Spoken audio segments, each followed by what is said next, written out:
real story behind Red Bull's rise hook. Did you know the world's most famous energy drink started with a duck farmer in Thailand and a struggling Austrian salesman? Let's travel back in time and uncover the real story behind Red Bull Rise script. The world's most iconic drink had surprisingly modest beginnings. Its story starts in the 1970s in Thailand's Phuket province, a region of vast rice fields and hardworking farming communities. This is where Chaleo Yoovidhya was born in 1923, the third of 5 children in a poor family of Chinese immigrants. His parents survived by raising ducks and selling fruits, so formal schooling was hardly an option. From young age, Chaleo worked with parents at fields, dreaming of a life beyond the fields. As he grew older, he moved to Bangkok, the bustling capital of Thailand, where he worked in his older brother's small chemistry shop, where he learned essential skills in sales, chemistry, and marketing. With determination and years of saving, Chaleo eventually started his own company, TC Pharmaceuticals, in 1962, producing and importing cosmetics and antibiotics.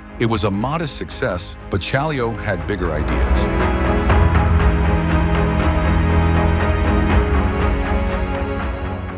In the early 1970s, Chaleo noticed something strange. Energy drinks in Thailand were mostly foreign imports, dominated by Japan's Lipovitan D, and they were marketed to the elite of Bangkok. But the people who needed energy the most were not wealthy executives. They were the hard-working laborers, truck drivers, taxi drivers, and factory workers who spent long hours on their feet, barely earning a living. Chaleo realized there was a massive untapped market. Using his pharmaceutical knowledge, Chaleo started experimenting. He analyzed existing energy drinks and found their primary ingredient, taurine, a compound essential for cardiovascular function, the central nervous system, and muscle health. Contrary to popular myths online, taurine isn't extracted from bulls or semen. It was first isolated from ox bile. Humans can synthesize it naturally, but additional taurine boosts energy, alertness, and endurance. Chaleo added caffeine as a stimulant, B vitamins to support metabolism, and sugar to provide instant energy. In 1976, he finally had a formula that worked and created a non-carbonated energy drink called Krating Daeng, which translates to red gar. Its logo? 2 red gars charging against each other in front of a golden sun, symbolizing strength, perseverance, and energy, a perfect representation of the working-class ethos he wanted the drink to embody.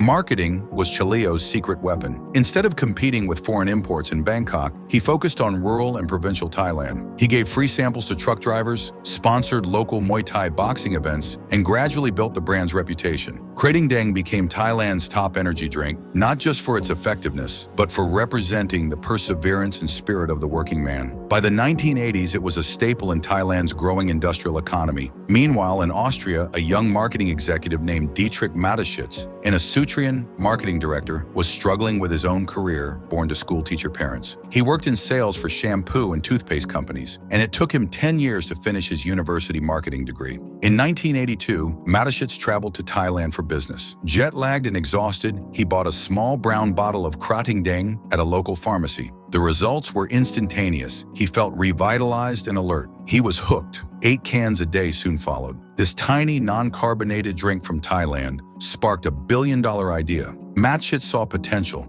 Energy drinks didn't exist in the West, and here was a proven product with a massive working-class appeal. He tracked down Chaleo and proposed a bold plan: bring Krating Daeng to Europe. In 1984, they struck a deal. Both invested $500,000 each, founding Red Bull GmbH. Mateschitz would oversee branding and global expansion, while Chaleo continued running TC Pharmaceuticals in Thailand. Ownership was split, with 49% for Mateschitz and 51% for Chaleo's family. But success wasn't guaranteed. Mateschitz was aware that a non-carbonated, sweet brown drink would not be accepted among the Westerners. He added some soda to the formula. He carbonated it, a little less sugar, and repackaged it in the now famous slim silver and blue can. Krating Daeng transformed to Red Bull, a contemporary and fashionable energy beverage. However, when it was introduced in Austria in 1987, people hate the taste. Focus groups mocked it. Health authorities raised eyebrows. Supermarkets refused to stock it. Everyone said it would fail. But Mateschitz did what made him legendary. He ignored the critics and leaned into guerrilla marketing. Red Bull didn't chase the mainstream. Instead, it targeted trendsetters, students, athletes, DJs, and clubbers. Branded cars with giant Red Bull cans roamed campuses and events. Student brand managers were paid not just to hand out cans, but to carry them and spark curiosity, turning the drink into a conversation starter. Slowly, Red Bull created a tribe, an underground buzz that spread like wildfire. People didn't just drink it, they wanted to belong. While competitors relied on traditional advertising, Red Bull did something revolutionary. It sold a lifestyle, not just a product. Mateschitz combined marketing genius with his passion for sports. The first Flugtag was organized in Vienna in 1991 by Red Bull, in which participants constructed human-powered flying machines and threw them into water on ramps. It was weird, exciting, and completely entertaining. People loved it. Red Bull proceeded to form events such as the Air Race Rampage, X-Fighters, and many more high-performance contests. The brand becomes synonymous to adrenaline, action, and pushing human limits. In 2012, Red Bull topped its provocative marketing with the Red Bull Stratos project. The Felix Baumgartner, a skydiver, jumped 24 miles above the Earth and broke the sound barrier in freefall.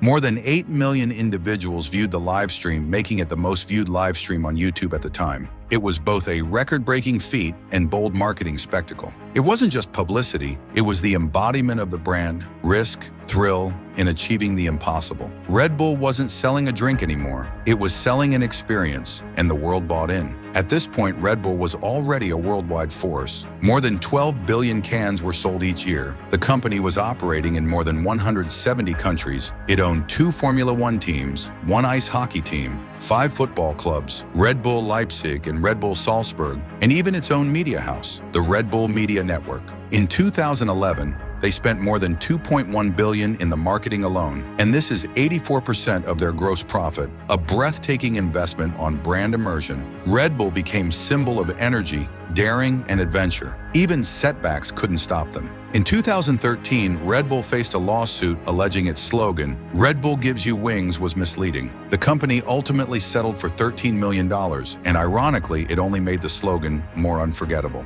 Here are 4 powerful lessons Red Bull's rise deliver to every aspiring entrepreneurs. 1. Trust your instincts. Data can guide you, but actually it's vision and the courage to act on it. 2. Branding is everything. Products are temporary, but great brands become culture. 3. Break the rules by creativity. You can't win by doing what others do. Bold ideas, unconventional marketing, and experience cut through the noise. 4. Start small. Dominate a niche first. Once you win the hearts of a small audience, that momentum can carry you to global SEL. Closing statement, Red Bull grew from a small Thai bottle to a $30 billion global phenomenon. It proved that a product with great brand story can conquer the world. Thank you for watching.